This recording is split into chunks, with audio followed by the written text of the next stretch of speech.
Welcome back to What's the Good News, the best insider look on the real estate industry as a whole. As always, there's no courses, no gimmicks, only quality information on how to get deals done. We solve problems, we ask questions, and as always, we share the good news. I'm your host, Michael Smith, and with me as always is the Italian stallion, Mr. Dominic Cardarelli. Together we have over 20 years experience, and we always love to share the good news. With that, let's go close some deals.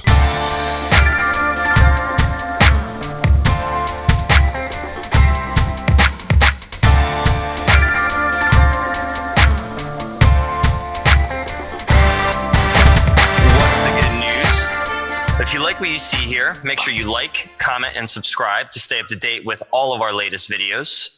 Let us know if anything we cover here helps you in any of your own deals. And today we have on the show Mr. Aaron Osgood. He's the co-founder of Atlis Real Estate Partners. He's the managing member of Realty Group and Merion Lending. He was captain of the men's basketball team of Cornell University, where he won 3 Ivy League championships, and after which he was recruited to play overseas in Denmark. And since 2015, Aaron and his team have completed land subdivision, new builds, historic renovations, and apartment buildings totaling over $15 million.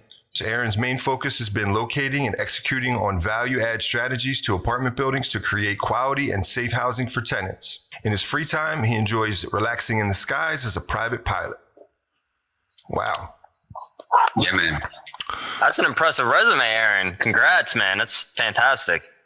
Thanks. That was that on the website? I think so, right? Good. So what's the good news, Aaron? How are things? Yeah, man. Life is good, man. I'm extremely grateful for this life that I've kind of helped create. I got a beautiful family, 2 beautiful daughters. I got a business. Multiple businesses that I like working in. I've got business partners that are high integrity people. So it's fun, man. I'm having a good time. Aaron, you have a lot going on from what it seems like. How do you find the time to even just manage your day? Yeah, I think I've gotten a lot better at it over the years. You know, when I went out on my own in 2015, I was doing it. I've done everything over the last 7 years. I've done subdivisions. I've done construction. I've done property management. I've done sales as a realtor. I've done, lending. I've done investments, things like that. And so what I've done is because I've tried it all, I've figured out what I'm good at and what I'm not good at. And I just try to really only do the things I'm good at and really try to give away everything else that I'm bad at, and just kind of realizing that, if I'm bad at this, I really can't do this. I shouldn't spend any time on this. Let somebody else do it. So that's been something that's really evolved over the last 1.5 to 2 years. For sure. Let's go back to, how did you make the transition and how did you get interested in real estate? And then once you did, what did your first deal look like? Your first transaction? Yeah, I got interested in real estate, I think just because, I grew up in Seattle. My dad was a office broker, and he was an entrepreneur. He started a company called officefinder.com, and which was kind of a great kind of first step into real estate that I could kind of see that he was involved. But I was much more simple-minded. I know people needed a place to sleep, and it's I could do this. I could go out and build houses or do apartments or anything like that. So that kind of spawned my interest to start with. And, in college, when I applied, they kind of directed me towards the city planning, major. And so I got more exposed to kind of community development, some architecture, some basic, economic principles of real estate development. And I was really kind of in it there. I knew I wanted to be involved with helping people live and, providing great housing. And then, I worked for other developers for about 4.5 years, kind of just learning as much as I could. I was in single family and multifamily and senior housing, kind of helping with the acquisitions. And I remember my boss, when he hired me, he said, in 2 years, you're going to know enough to do this on your own. And that's kind of exactly what happened. Was 2 years later, I realized I could do this. And my first deal was a a piece of land in South Philly that I found who the owner was. It was like a mid-block vacant land. I think it was like 9,000 square feet, street to street. And it was zoned something bad. It was some sort of commercial zoning in a residential neighborhood. And I had the skill set of getting things rezoned because that's kind of what I was doing. So I drove up, I found the owner online. It was a Chinese, cabinet manufacturer in Brooklyn. I literally drove there, got him to sign an agreement of sale with tiny deposit because I had $25,000 in my bank account. And then I just was able to tie it up for six or 8 months. And my intention was to build 9 houses there. But like I said, I had 25 grand. So I was trying to figure out how to do this. Ended up just flipping the land to a builder. But I had made my first check. And it was like $119,000. And I still have it up there. And that was more than I had ever made at a W-2 in my previous jobs. And I realized that was the first time that was like, wow, I can do this. So that was a good first project. But definitely learned a lot of things there, and then just kind of went from there. For sure, and I'm glad you said that because realistically, out of pocket, I mean, it sounds like it was just kind of sweat equity and research, but from an actual dollar amount, it was probably next to nothing, right? I mean, well, I wish that was the case. I guess zoning probably cost you a little bit. Yeah, I mean, I had architects, I had engineers. I had a zoning attorney. So I think all in my costs were around like $30,000, $30,000 to $35,000. And I had, credit cards right out. And so I was really hoping that it would work. But yeah, the problem with those deals is that while the margins are great and there's kind of some lower risk profile in a way, like you don't have to shell out all that money at once. Problem is if you don't get the zoning, you lose everything that you put out. You can't get that back. So it's kind of a little bit, those are really risky dollars. But if you can hit it, then it's definitely a good return.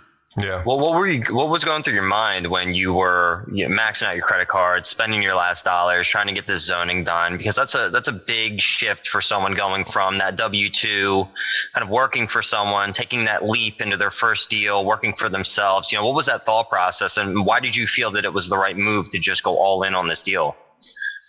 Yeah, it's a great question, and I think I was at the point in my life where I was 20. Maybe 26 or something like that.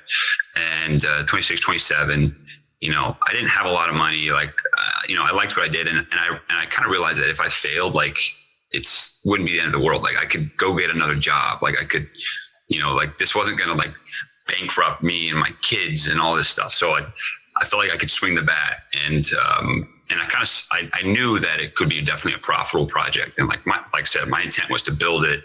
And I was thinking, I'd always thought if it's a good deal, the money will come and all that stuff. And you can never go wrong with finding a good deal. So, I was pretty confident going into it. And then, I ended up just selling it, making a quick buck that kind of started my investment career from there.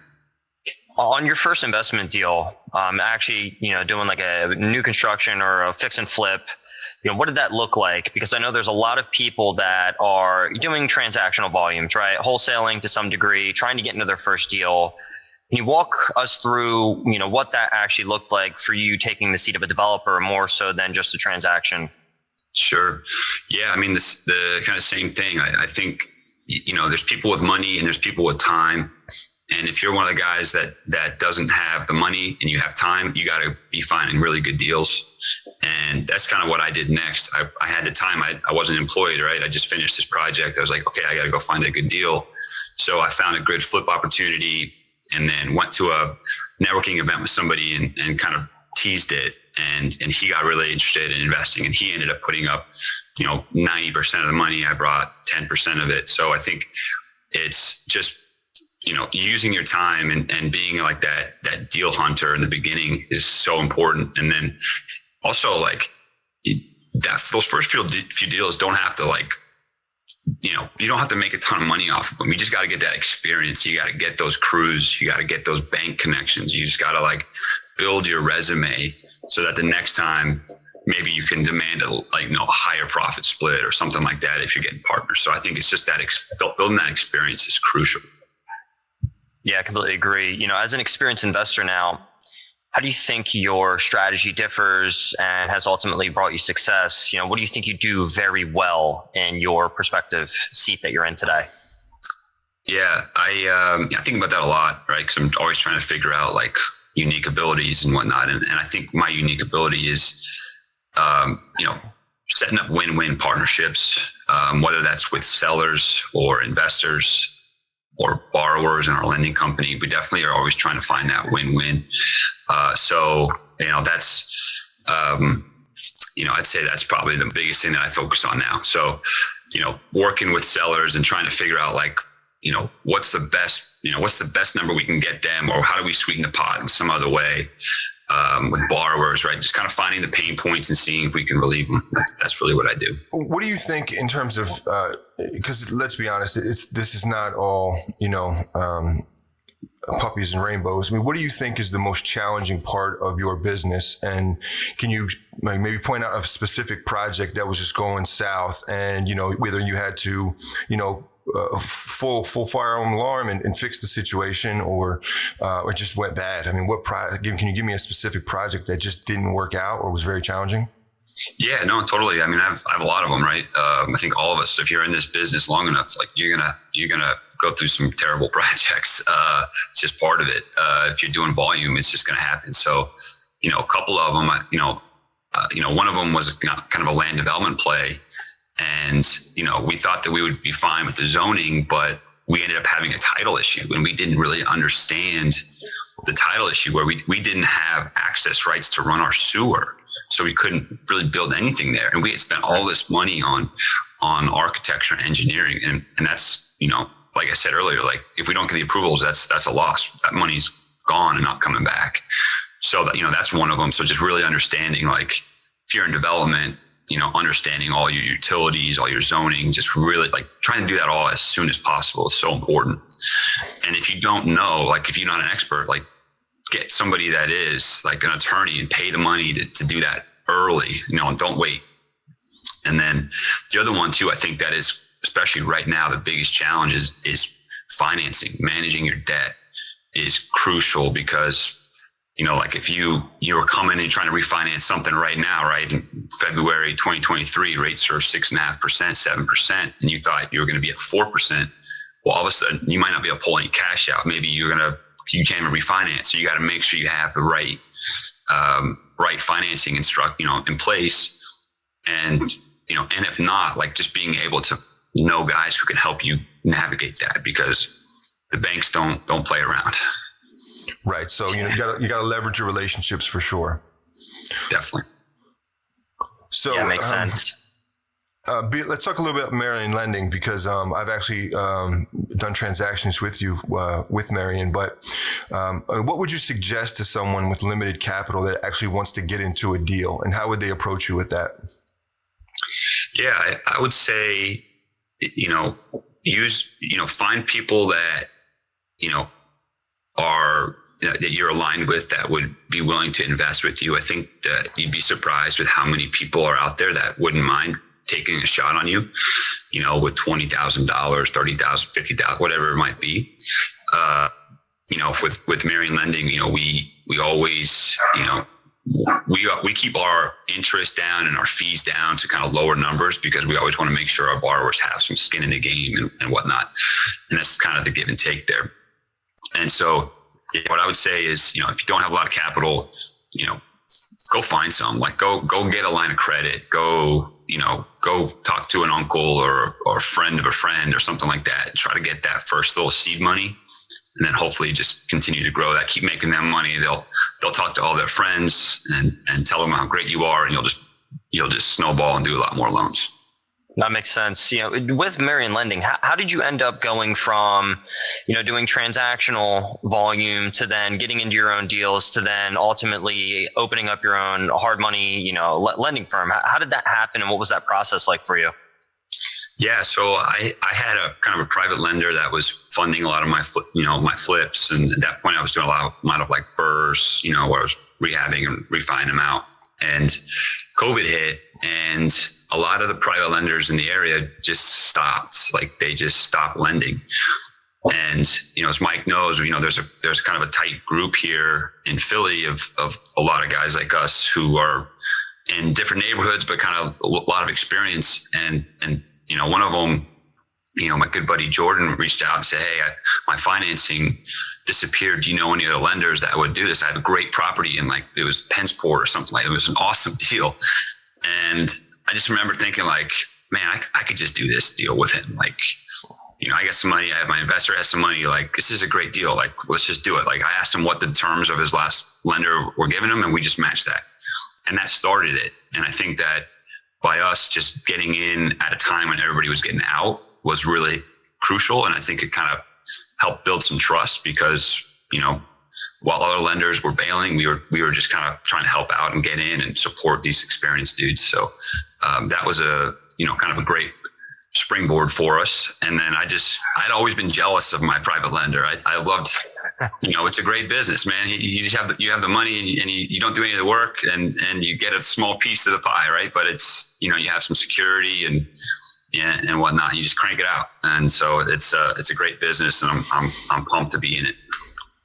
Yeah, that's great. COVID was really that paradigm shift. If you really dug in during that time, I know for me and Mike personally, we were able to just kind of, put our foot on the gas, and it was just blast off from there because rates were next to nothing. The federal government was giving out money like it was candy. And, there were so many opportunities for a lot of people to really just take advantage of kind of the fear mongering that was going on at the time. So, that's fantastic. You were able to take, a time of turmoil and really just capitalize on it. So, I want to go back to kind of first time person getting into a deal, right?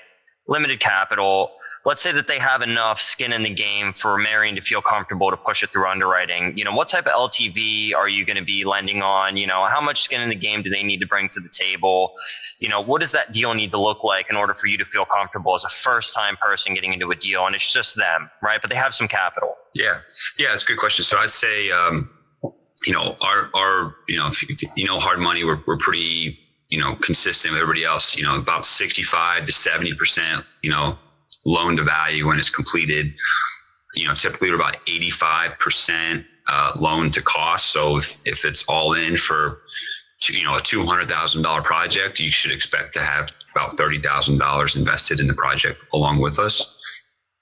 So yeah, I mean, it's, fairly, straightforward, and we're very transparent. And so, one thing too that we suggest is that if you're doing a first time deal, we've done a few of them, but and I've gone through it. So it's, it come from experience, but make sure you have a good contractor. And a lot of times what happens is the first time buyers or investors, they're trying to save every dollar, and I get it. But if you have a scumbag contractor that's a great salesman, derails your whole project, and you might never ever want to do it again. So it's getting aligned with great contractors, people who have done it, get references, get insurance, get everything you can to do it right the first time. And then don't worry about that extra $1,000 here, $1,000 there on that contractor, because that's crucial. Yeah, I completely agree. A bad contractor will definitely derail a whole project, even if you have everything right. Deal makes sense, all the numbers work out. We've seen it so many times where they just come in and just completely take all the profit out of a deal to where, someone's breaking even or even losing money. Where would you suggest that someone that's in that first time investor seat, how do they check the references? How do they go about finding a contractor that's going to make sure that they see success? Yeah, I think the number one way, and a lot of guys don't do this because it takes more effort, is you go to sites like Philly. It's easy because you can go to Point Breeze, or you can go to Fishtown, and it's easy to go to. There's 20 houses under construction in a block, and if you just go and you spend a day or 2 days just getting cards of who's being used. One, that they're working, and they're working on projects, and then you can even look at the address, and you can call the owner, skip trace the owner and see hey, are you happy with this guy? You can do that. And then obviously, yeah, you check insurances, right? I've had a contractor give me fake insurance before, and you just gotta check. And honestly, it's you gotta do the work. And when we're hustling around, doing all different job sites, it's easy to just kind of like trust, but you really got to just take that one step further and just check. Yeah, I agree with you. I mean, that's essentially how I found all my contractors. And once you have, I think you have to have an electrician and a plumber. I think if those are your staples in your contractor repertoire, you can kind of sub everything out, because those people are going to get the majority of the job done. And for me personally, I did exactly the same thing. I would just go to different projects that were going on, and eventually I found one main carpenter, and then I would sub everything out, and my carpenter would kind of manage the job. So I agree with you. You have to spend the time. You have to inspect what you expect.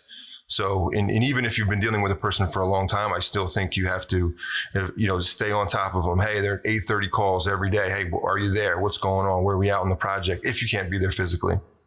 Definitely. Yeah. And then another thing that I found really important, when I did my first massive development deal, I didn't check the court system on that contractor. And after I ran into some issues with some litigation, realized, hey, this guy has open cases in every single county in the state that I was doing this project in. So that was a tough lesson to learn, man. You got to check the court dockets too, just because they tell you, like you said, they could be a good salesman, but that doesn't necessarily mean that they're on the up and up in terms of how they conduct business. Yeah, definitely. And on the flip side of the coin, I mean, as an experienced investor, I mean, what are some of the areas you think someone should focus on to take their business to the next level to create scale?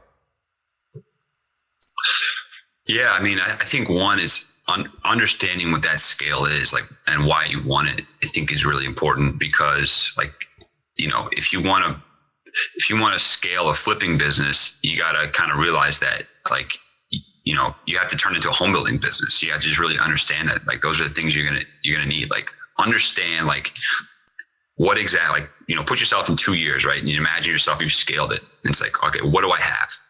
Like, do I have an accountant, right? Do I have a project manager? Like, what's everything that I need? And so, okay, like, how much does that cost, right? Like, how much do I need to support that? And do I even want to do that? Do I want to have an organization that has overhead of $200,000 a year that makes me flip, 20 houses or something like that? And so I think really understanding that planning process is the first step to scaling. And then I think the second is just really focusing on what you're great at and then trying to get the other people to do the rest. I think that will accelerate it. And, like, if you're a deal finder, that's all you should be doing. You shouldn't be doing any bookkeeping. Give that out quickly. So, yeah. Yeah. So, how do you recommend that, so you find what you're good at, what's been the way that you've been very successful in terms of finding those other pieces to the puzzle in order for you to kind of complete the whole picture? Yeah. I mean, I think it's just, in just self-evaluation, like, I'm not a good contractor. Like, I'm not a great builder. There's better builders out there. So, like, I'd rather work with them and try to find them more deals to build. Like, I like building relationships with, builders and developers like Mike, and helping fund their deals and, giving them, like, financing that, they can't get otherwise, or a better service where they can start building their empire. And I'm kind of along for the ride. Like, I love that. So that's just kind of the things you just have to kind of evaluate and just focus on doing more of that.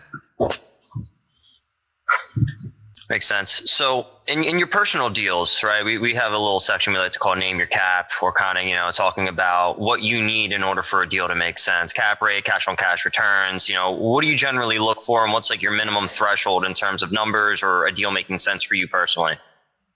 Yeah. So we're buying mostly, like, value add apartment buildings now. And so we do some that are, like, already stabilized, and we do the kitchens, baths, flooring, things like that. So that's one. And then the other one is we do some adaptive reuse. So we're, like, converting a church into apartments. We're looking at some other deals. We're doing a couple motels that we're turning into kind of a long-term apartments as well.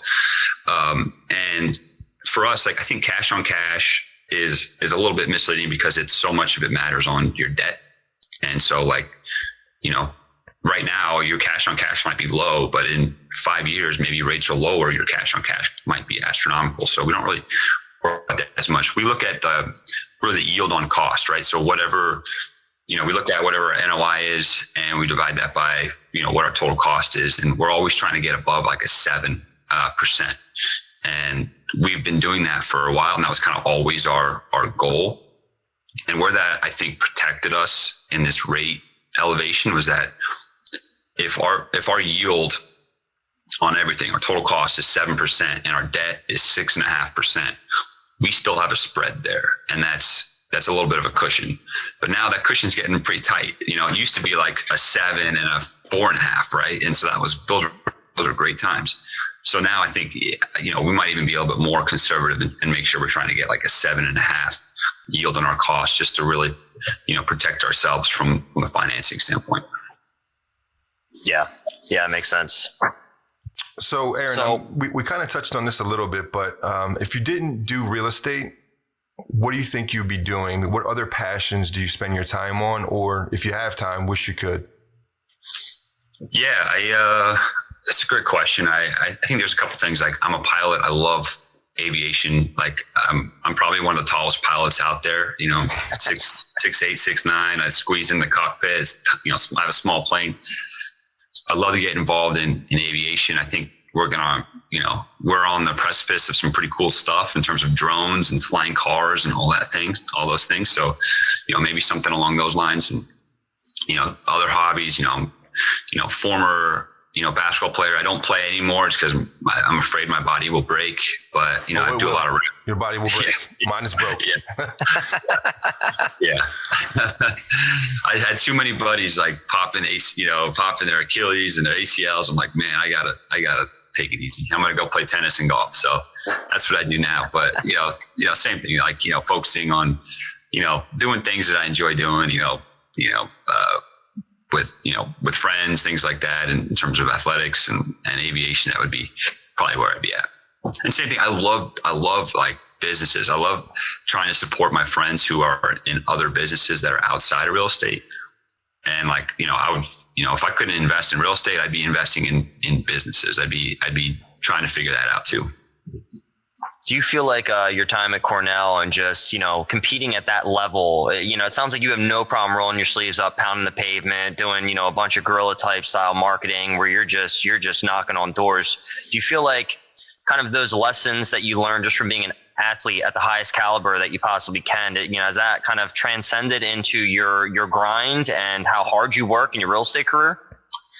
Yeah, it's a great question. I mean, I think it only helps. I think just going through what you got to do. I mean, it's in college, it's almost like a full-time job. I mean, you lift, you practice, you have conditioning. I mean, you have all that stuff that you're doing on top of your education. And yeah, I mean, there'd also be like just an hour of us like sitting in the locker room after like a practice, just, talking about how hard it was and bonding with the buddies and all that. So I think it definitely helps. I think, going through and pushing through things that suck are really good character building traits. And so I think that the more times that you're able to kind of push through something that's really hard and come out the other side, I think just really helps, your character, your work ethic, all that, and just kind of prepares you for, things. Cause it's always going to be hard. There's always going to be a challenge and there's always going to be something to overcome. No matter how much money you have, there's going to be something you're going to have to do it. And the more you do it, it's like that muscle that you just got to keep building. For sure. Yeah. And is there anybody specific over the course of your life, real estate or not related, that has impacted you the most, or you can say, hey, that individual was kind of the model whereby I want to be like or mirror? Yeah, definitely. I was thinking about this a lot. One, I think I have multiple, so I'm going to cheat a little bit. I'm probably going to pick three. One is my dad, because he was an entrepreneur. He kind of showed me first that you don't have to work for somebody else. So that was a big, just seeing that and being exposed to that was a big, like, I don't know, kick in the pants, right? That like, I don't have to be an employee all my life. So that was great. I think that was super influential from the beginning. The second one was my dad introduced me to like a broker friend who introduced me to this guy, Martin Seelig, who was probably one of the biggest office developers in Seattle. And, here I am fresh out of college, fresh out of playing overseas. And I'm talking to the broker in Martin's office. and Martin comes in. I wasn't expecting to meet with him, and he starts just grilling me like, "Hey, what do you want to do?" Like, "Oh, I want to be in real estate. Like, I want to work for someone like you. I want to learn how to be a real estate developer, blah, blah, blah." He's like, "Just do it. Just fucking do it." And he just kept, he honestly just kept cursing at me and like berating me. Just do it. Like, he's like, "I built this tower." And this was I was in the tallest tower in Seattle. He's like, "I built this tower on spec." He's like, "You think I was afraid?" He's like, "Of course." He was like, "Fuck yeah, I was." But like, you just got to do it. Like, don't go work for anybody else and just do it. And like, I was terrified of this guy. And that always stuck with me. And of course I didn't just go do it, right? I worked for other people for 4 years, but I always had him in the back of my brain. Like, just go do it. Just go do it. And so he probably doesn't even know any idea who I am or whatnot, but that had a big impact. And then I would say probably third, I mean, just, I'm a huge Richard Branson fan. I think he's built incredible brands. He's lived a great life. He's a family man. He does, adventurous stuff. So I love following his story as well. Yeah, it's fantastic.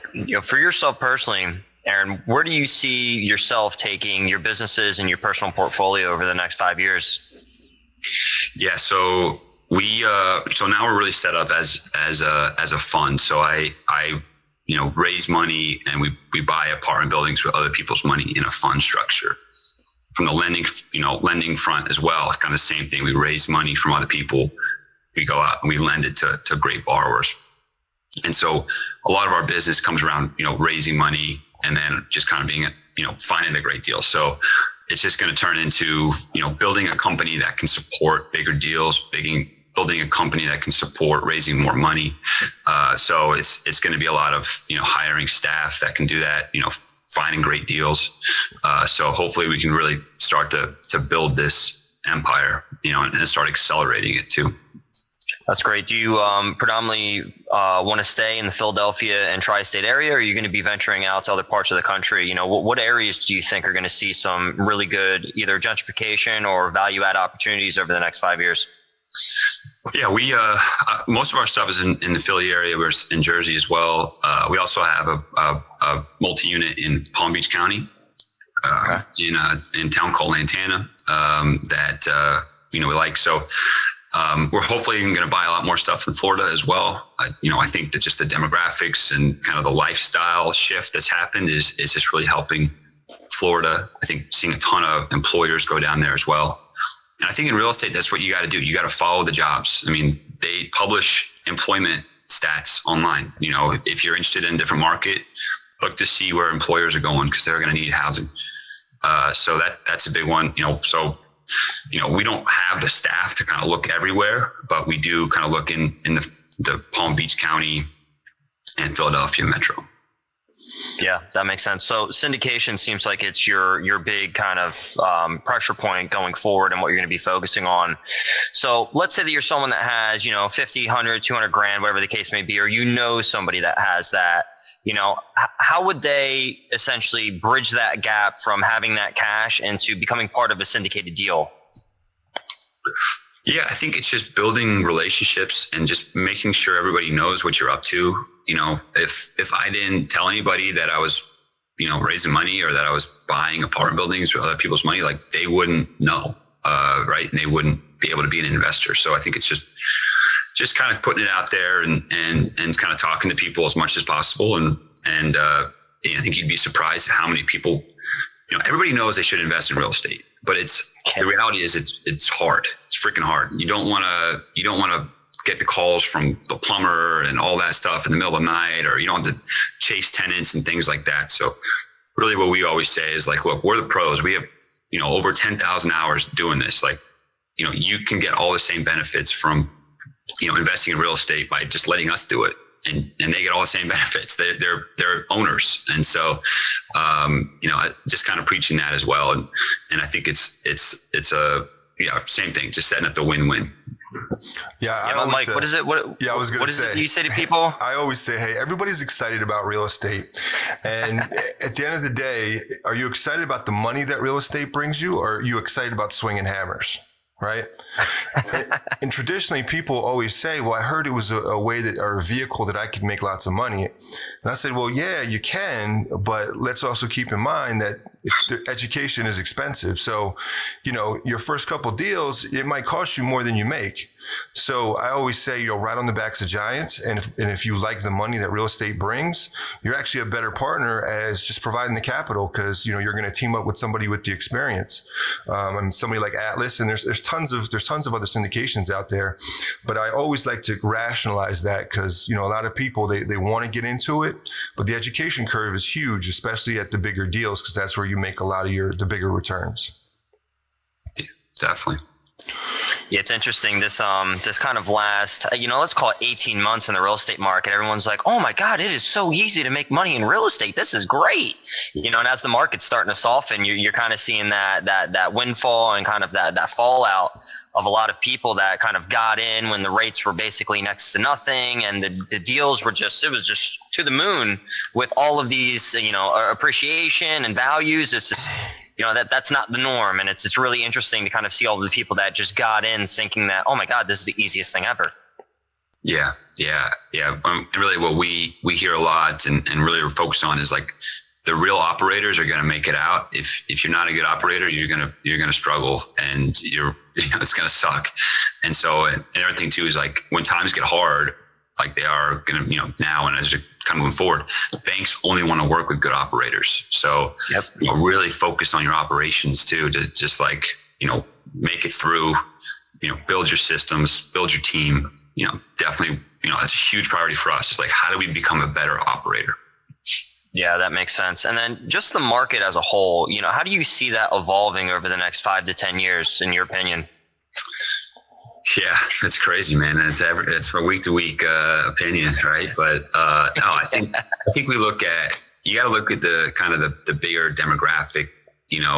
We look at the age groups, right? The top age groups are kind of like millennials. I think it's like 30 to 38, something like that. And then also like 55 to 65, kind of the boomers. So like really focusing on products that are going to be catered to those groups. I think we're also going to see a lot of like wealth transfer from kind of those older groups into kind of the middle age groups. So I think just kind of understanding what those populations are doing, where they're moving, like what are they looking for? Are they buying vacation houses, or are they buying a bunch of vacation houses all over the place? Or are they moving out of the Northeast? Do they want rentals? Do they want to buy things? Like, I think that's crucial. I mean, looking at like the housing shortages and things like that, we just got to be really creative on like what we're going to build. I know a lot of people that are involved in kind of like a modified, like senior living model with big houses where they get, 8 to 10 seniors in there. So like that could be a great product in different areas. And same thing, if there's people who are 35 years old right now and maybe they just got married and they have a kid and they're living in the city, like, well, are they going to want to stay in the city? Or are they going to want to move out? Do they want a rental? They want a rental house and maybe just have that flexibility.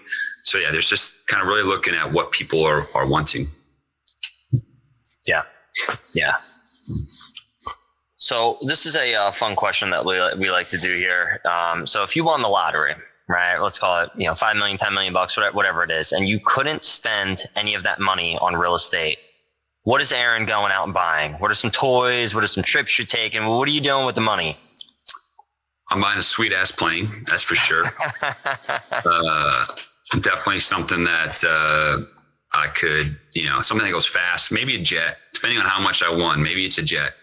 I think too, I think the other one is like, just getting involved in like some, venture capital and getting involved in some great organizations, some charities. Just, I think making an impact is incredibly important. Just, supporting causes that you're aligned with, making money, make it a lot more fun too. So that would definitely go there. And, I think, just, if I'm not buying real estate, I'm probably buying businesses. I don't know. So something that cash flows, man, because that cash flow is key. If you could wrap your jet, what would it say? Man, I don't even know. I think, probably grateful. Probably, I think it's so important to, have your, bucket list items and all that kind of early and kind of make moves to go to them. So I think it's just like reminding people just to push, go for it, man. Like we're young, like I'm 34, 35, like I don't want to wait until I'm 65 to have a bunch of money and spend it. I want to be making money now and spending it now. So that's really the goal. Yeah, that's great. Yeah, I also saw that, back in college, you volunteered for the Special Olympics, and then you were also part of Matt Paul basketball, Success is a Choice. I love that, man. Giving back, I feel, is so important. What was your experience with some of those organizations? Yeah, I mean, it's just fun. I mean, especially with sports. I mean, it's like such a fun thing to get, give back with. And you're out there, running around with kids. And it's just like whatever trouble is going on, in your life or the kid's life, it's gone. You're just having fun. And I think that's just a great reminder that this life is supposed to be fun too. So that's, I love doing that. Definitely a, big fan of trying to figure out how to help kids and through sports. That was great. And hopefully you can kind of build that through some financial education and all that as well. Yeah. I feel like there is definitely a lack of financial education within our public school system here in America. I mean, it's so crazy that they don't do education on credit and, exactly what it is or how to buy a house. Like, why don't they go through just the basic fundamentals of real estate, finance, credit? These are all things that are just paramount to us being successful as American citizens in the world. So I love that you're trying to get behind that message. I think it's so important. Yeah, I agree with you, man. I think a little bit extra kind of, instead of us having to go out there and learn in the streets and learn how to figure it out ourselves and making mistakes, it'd be nice to pick up a few tidbits in school. Yeah, completely agree. So are there any upcoming projects or anything that you're working on that you'd like to let our listeners know about? And then more importantly, how can they find you? How can they connect with all of your organizations that you have going on? Yeah, I we don't have any events planned. I'm sure we will, kind of in the summertime as weather improves. You can definitely find me on the tennis and paddle courts and golf course. Definitely trying to build our network from that standpoint. Probably the best way to connect with me is to, send me an email at, Aaron@atlisrealestate.com. It's ATLIS because we want to be different. And then on Instagram, I'm ARO Dynamic. And I'd love to connect with as many people as possible. Are you rocking with the pickleball yet? Pickleball. I mean, look, pickleball is a incredible growth sport because everybody can play it. But I've played it. I'm not going to hate on it too much, but I like a little bit more, movement and stuff. So just a little bit. Aaron, when I went down to Asheville to visit Mike, me and this old lady wiped the court with Mike on the pickleball, man. We just smoked him. This lady, she was moving though, man. She was pretty limber for her older age, man. Yeah, Mike couldn't keep up though. She was putting some heat on some of those spikes coming down, man. It was pretty funny. Well, Aaron, I'm a ping pong champion other than this guy beating me, but I'm working on it.